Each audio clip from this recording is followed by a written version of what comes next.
नमस्कार दोस्तों, आप हैं अपने ही गुड लिविंग चैनल पे। और बिल्कुल जैसा कि गर्मी बहुत ज़्यादा बढ़ गई है और बरसात भी अभी नहीं आसपास दिखाई दे रही। और जगह का तो मुझे पता नहीं भाई, हमारे यहाँ हरियाणा में तो कुछ है नहीं ऐसा। और बहुत ज़्यादा टेम्परेचर हाई चला गया है, तो बिल्कुल हम इन छोटे छोटे जीव जंतुओं का भी अपने साथ ध्यान रखें। अपना तो हम रख ही रहे हैं खैर, लेकिन जो दोस्तों ये बाहर घूमने वाले जीव जंतु हैं, इनका तो कोई देखो घर भी नहीं है, है ना। और ये तो बिल्कुल ही प्राकृतिक रूप से इन पेड़ पौधों पे, इन चीज़ों पे ही निर्भर है। तो इनके लिए पानी वानी दाना पानी रखा करो। और दोस्तों आज का जो हमारा वीडियो है वो उस टॉपिक के ऊपर है कि मोगरे के प्लांट को आप गमले में किस तरह से अच्छी तरह से देखभाल कर सकते हो। क्यारी में तो दोस्तों ये बहुत अच्छे से चल भी जाता है, और जो क्यारी में लगे हुए होते हैं उनके साथ हम कुछ कर भी नहीं सकते, क्योंकि आप प्लांट को इधर से उधर तो उठा के रख नहीं सकते हैं ना। इतना ही कर सकते हैं, बस पानी देने के टाइम पे या जब इसका ग्रोइंग टाइम होता है, जब खाद वगैरह डाल देते हैं। लेकिन दोस्तों जब हम गमले में लगाते हैं तो उस पे फूल आने में ना समस्या होती है। आपकी बेल तो बहुत अच्छे से चलेगी, लेकिन फ्लावरिंग के लिए जो जो मैं आपको बातें बताऊं वो आपने करनी है। और बिल्कुल प्लांट को या गमले को आपने उस तरीके से रखना है जैसे मैं आपको बताऊंगी। तो बहुत से लोगों की समस्या होती है कि हमारा जो गमले में लगा हुआ प्लांट है वो फ्लावरिंग नहीं कर रहा, बेल अच्छे से चल रही है। बहुत सारे कमेंट इस टॉपिक पे आए हुए थे, क्योंकि दोस्तों इस वक्त जो है ना मोगरे का ग्रोइंग टाइम चल रहा है। ग्रोइंग टाइम क्या, ब्लूमिंग टाइम चल रहा है इसके फ्लावर्स का। और इसके फूल दोस्तों सबको इतने अच्छे लगते हैं, और बहुत कॉमन सा प्लांट है, सब लोगों को इसके नाम पता होते हैं। कुछ ऐसे प्लांट होते हैं ना जिसके नाम सबको पता होते हैं, जैसे कि गुलाब, चंपा, चमेली, है ना। और इस तरह के मतलब कॉमन से प्लांट जो होते हैं सुंदर से, वो सबको पता होते हैं। लेकिन कई बार ऐसा होता है दोस्तों, जैसे कि हम गमले में शौक के लिए लगा देते हैं, जमीन नहीं है घर पे। जमीन नहीं, जमीन तो है, मतलब कच्ची जगह जो होती है ना पौधे लगाने की, वो नहीं है, तो हम गमले में लगा के अपने शौक पूरे करते हैं। लेकिन जिस शौक के साथ हम लगाते हैं उस तरह का ना हमें रिजल्ट नहीं मिलता। तो दोस्तों इस पे हैवी ब्लूमिंग के लिए आपने क्या करना है, ये बिल्कुल छोटी सी बेल है दोस्तों, कोई इतनी ज्यादा बड़ी नहीं, आप देख भी रहे हो, और कोई ज्यादा बड़े गमले में भी नहीं लगी हुई। तो इसीलिए दोस्तों जब इसका ग्रोइंग टाइम आया था, सबसे पहले तो बता दूं मैंने किया क्या था। जब मार्च का महीना शुरू हुआ था तभी मैंने बताया था आपको, गोबर की खाद वाला वीडियो बनाया था। तभी बस मैंने सारे प्लांट्स में खाद डाली थी, उसके बाद मैंने कुछ नहीं किया। और खाद डालते वक्त दोस्तों मैंने एक काम किया था कि इस तरह से ना मट्टी जो ऊपर तक भरी हुई थी ना गमलों की, वो मैंने सभी गमलों की खाली की थी, इसकी नहीं सभी गमलों की। क्योंकि मुझे पता था आगे आने वाले टाइम में गर्मियां तो आएंगी आएंगी। दूसरा, जब भी हम पौधों को पानी दें थोड़े टाइम हमारे प्लांट्स में रुकना भी चाहिए। और दूसरा, ऊपर से अगर मिट्टी पूरी भरी हुई होगी तो पानी भी नहीं आएगा। और दूसरा दोस्तों, जब आप थोड़ी सी जगह छोड़ के जब आप खाद वगैरह देते हो या पानी डालते हो, तो उससे क्या होता है, ह्यूमिड लेवल सा बनता है प्लांट्स के बीच में, जो कि उन्हें जरूरी ही होता है। अगर आप पूरी ऊपर तक मिट्टी भर दोगे तो फिर जल्दी से वो इवेपोरेट हो जाएगा गर्मी के कारण, और फिर आपके प्लांट्स जो है ना एकदम से ड्राई आउट से हो जाएंगे। और मतलब बार बार आपको ये पानी दिया था, अभी सूख गया, अभी कहाँ गया। तो ये काम ना पहले से ही कर लेते हैं। अगर आपने अभी तक भी नहीं किया है तो अभी आप कर लो। अपने प्लांट्स की जो सोइल है उसको थोड़ा सा कम करो, बिल्कुल ऊपर तक मत भरा करो मिट्टी को। तो यही एक मेन रीजन भी होता है। और दूसरा दोस्तों, आप क्या कर देते हो कई बार कि आप एक ना सिंपल सी सोइल में प्लांट को लगा देते हो, जिसमें कि कोई मतलब इतनी जान नहीं होती। जैसे कि हमारे गार्डन में जैसे हम गमला बनाते हैं, फटाफट से गमला उठाएंगे, उसको मिट्टी से भर देंगे और पौधा लगा देंगे। लेकिन दोस्तों ऐसा नहीं करना होता। आपने बहुत सारी चीजें अरेंज करके तब एक गमले की मिट्टी तैयार करनी होती है, ताकि फिर आप सेटिस्फाई हो जाओ। और बहुत टाइम तक दोस्तों फिर आपको कोई छेड़खानी की जरूरत नहीं पड़ेगी उसमें। बस आपने खाद पानी वगैरह ही देना है, खाद भी बहुत टाइम तक मत देना बेशक।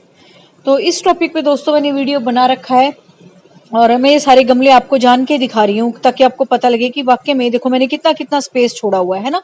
अपनी उंगलियों जितना तो कम से कम छोड़ा ही हुआ है, पूरी की पूरी उंगली जितना। तो यही बस छोटी छोटी बातें होती हैं दोस्तों, जो हम छोटी छोटी गलतियां कर देते हैं, बहुत सिंपल सी बातें होती हैं। और आते हैं अब अपनी उसी बात पे कि गमला कैसे तैयार करना है, वो मैंने वीडियो बना रखा है दोस्तों। और बहुत बार मैं बता भी चुकी हूँ कि सबसे पहले ड्रेनेज सिस्टम चेक करना है, उसके बाद नीचे अपनी आपके गार्डन की सारी पत्ती वत्ती जो है वो डाल दो। और फिर जब आप नया प्लांट लगाते हो दोस्तों, तो उस वक्त ना कोई हैवी खाद मत दिया करो। कई बार ऐसा होता है कि एक तो प्लांट पहले से शौक में होता है जगह बदलने के कारण, दूसरा आप इतनी हैवी खाद दे देते हो वो वैसे ही मरना शुरू हो जाता है। तो स्टार्टिंग में ना उसको ग्रो करने दिया करो, जब आपको पक्का यकीन हो हाँ इसमें से ब्रांचें निकल रही हैं, पत्तियां निकल रही हैं, तब आपने धीरे धीरे उसमें खाद देनी है। और अब जब गर्मी चल रही है ना, तब भी आप पूछते हो कौन सी खाद दें, तो दोस्तों सबसे अच्छी खाद होती है सरसों की खली की खाद। अगर गोबर की खाद अवेलेबल नहीं है तो सरसों की जो खली होती है, मस्टर्ड केक्स जिसको बोलते हैं, उसको आप पानी में भिगो के, अब गर्मी ज्यादा है एक ही दिन भिगोगे तब भी वो तैयार हो जाएगी, है ना। उसमें फर्मेंटेशन करनी होती है। अगर मौसम ठंडा होता है तो हम 2-3 दिन के लिए छोड़ देते हैं उस पानी को, मस्टर्ड केक पानी में भिगो के। और उसमें मेरी वीडियो है दोस्तों, कैसे बनाना है अपने वो लिक्विड फर्टिलाइजर और क्या क्या उसमें डालना है, तो वो मैं वैसे ही बता देती हूँ आपको। एक बार मिले तो देख लेना वीडियो। तो मस्टर्ड केक आपने भिगोनी है एक बाल्टी में, आधा किलो ले लेना, 10 लीटर बाल्टी में आप, ठीक है। उसको आप ढक के रख दो, अगले दिन आपकी वो तैयार मिलेगी, बबल से उठे हुए मिलेंगे, हल्की सी स्मेल भी आएगी। उस स्मेल को दूर करने के लिए दोस्तों मैंने विनेगर का यूज बताया था आपको।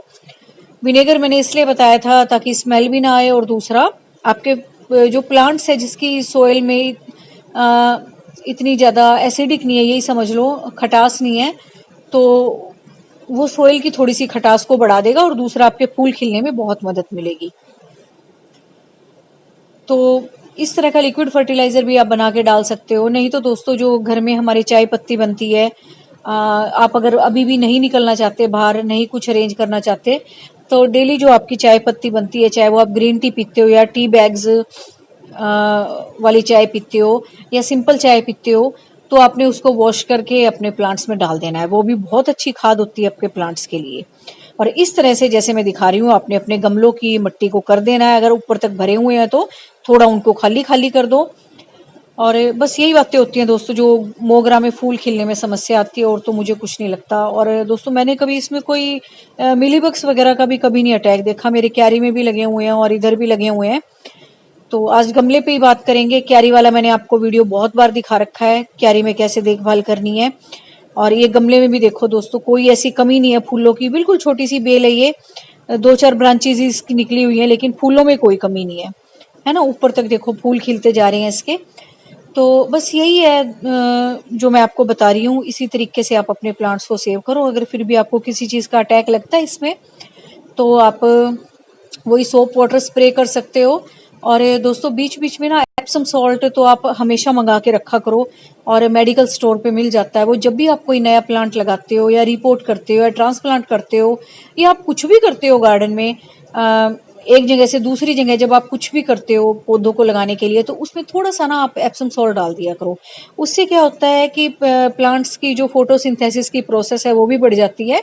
और दूसरा आपके प्लांट्स ना ज्यादा ग्रीन कलर के नजर आएंगे। मतलब जो क्लोरोफिल की मात्रा है उसमें बढ़ जाएगी। क्लोरोफिल के कारण ही हमारे प्लांट्स ग्रीन नजर आते हैं। तो मतलब बहुत अच्छा रहता है प्लांट्स के लिए, और शॉक प्रूफ भी होता है दोस्तों। एक जगह से आप दूसरी जगह रिपोर्ट करते हो ना प्लांट्स को, तो शौक नहीं लगता उनको। बस यही समझ लो, मंगा के रख लो, कोई इतना कॉस्टली भी नहीं आता।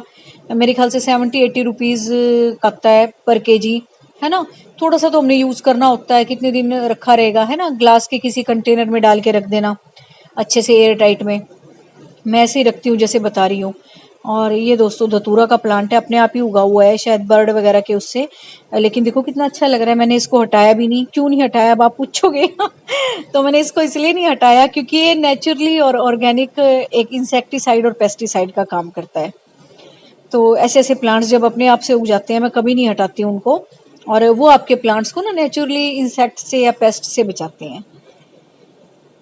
तो बस यही चीजें थी दोस्तों। ये देखो आज सुबह सुबह बास्केट में कितने अच्छे फूल खिले हैं ना। बस हल्की सी धूप आई है अभी, हल्की हल्की जैसे सुबह की आती है ना, अभी इन पे आई है। अभी ये खिलना शुरू हो गए हैं, और देखो कितने अच्छे लग रहे हैं ना मिक्स होके। कल जो मैंने वीडियो में दिखाए थे उसमें रेड एक ही था शायद, है ना। आज ये 3-4 खिले हुए हैं। और येलो भी खिले हुए हैं, देखो कितने अच्छे लग रहे हैं, है ना। और ये लाइट पिंक वाले भी कितने सारे खिले हुए हैं, कितने सुंदर लग रहे हैं ये भी, है ना। कितना अच्छा कलर है इनका, है ना, बिल्कुल कूल सा, जैसा हम शरबत डाल के दूध नहीं बनाते हैं ना, लाइट सा पिंक कलर आता है, बिल्कुल वैसे ही लग रहा है। और समर के लिए तो दोस्तों कितने कितने कूल कलर है ये, है ना, बिल्कुल लाइट लाइट से। तो बस मन खुश हो जाता है सुबह सुबह इन चीजों को देख के। और अब हैंगिंग बास्केट पे पूछोगे आप तो मत पूछना, मैंने इसकी वीडियो बना रखी है। और दोस्तों अब मैं आपको बता रही थी, जिसने करेले के बारे में पूछा था ना, आप की करेले की बेल इतनी अच्छी कैसे चल रही है, तो दोस्तों मैंने कुछ भी नहीं किया था। जो मेरे घर में मैं करेले काटती हूँ ना, मैं कोई बीज बीज नहीं लाती ज्यादा। अब तो जैसे लॉकडाउन है, अब तो इन्हीं से काम चलाना पड़ेगा। तो ये देखो, जब करेले काटते हैं ना इस तरह के पके पके, रुको ये तो टूटा हुआ था अभी दूसरा निकाल के दिखाती हूँ। तो ये देखो, है ना, इस तरह के देखो पके पके बीज निकल आते हैं, है ना। तो इनको आप बो दिया करो, तो इससे करेले की बेल इतनी अच्छी होती है। और मैं दोस्तों इसी तरीके से लगाती हूँ, करेले के कोई बीज थोड़ी लाने होते हैं। ये देखो एक आधा और निकल आएगा, जितने भी निकलेंगे मैं इनको जाके मिट्टी में डालाऊंगी और फिर बेल बन जाएगी और फिर करेले आने शुरू हो जाएंगे। और सर्दियों के शुरू होने तक भी करेले आते ही रहते हैं, है ना।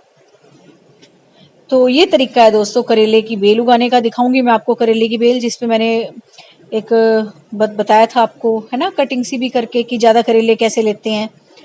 तो वो भी आप देख लेना, 3G कटिंग मैंने बताई थी आपको। कुछ 3G व्रीजी नहीं होती, वो बस एक ट्रिक होती है कि पहली ब्रांच चाहे थोड़ी सी बढ़ जाए, उसके ऊपर से उसको काट दो, वहां से दो निकलेंगी, फिर थोड़ी सी बड़ी होंगी उसको हाथ से पिंच कर देना ऊपर मुंह से, जो नई ग्रोथ हो, बस।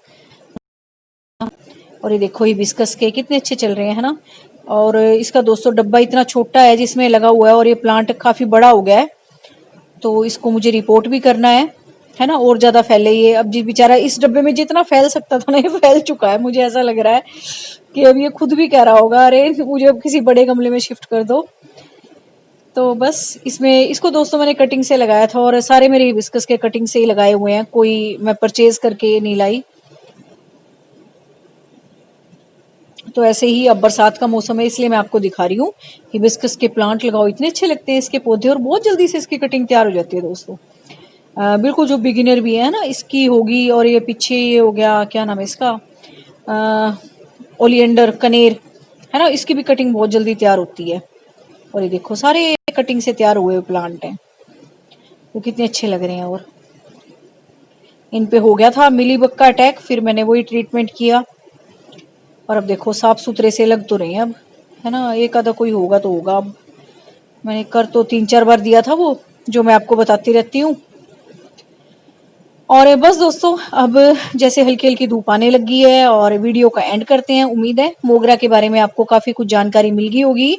अब जो भी मैंने बताया आप ऐसे ही करोगे, और फिर देखना आपके भी ऐसे ही फूल खिलेंगे, चाहे वो गमले में लगे हों चाहे क्यारी में लगे हों।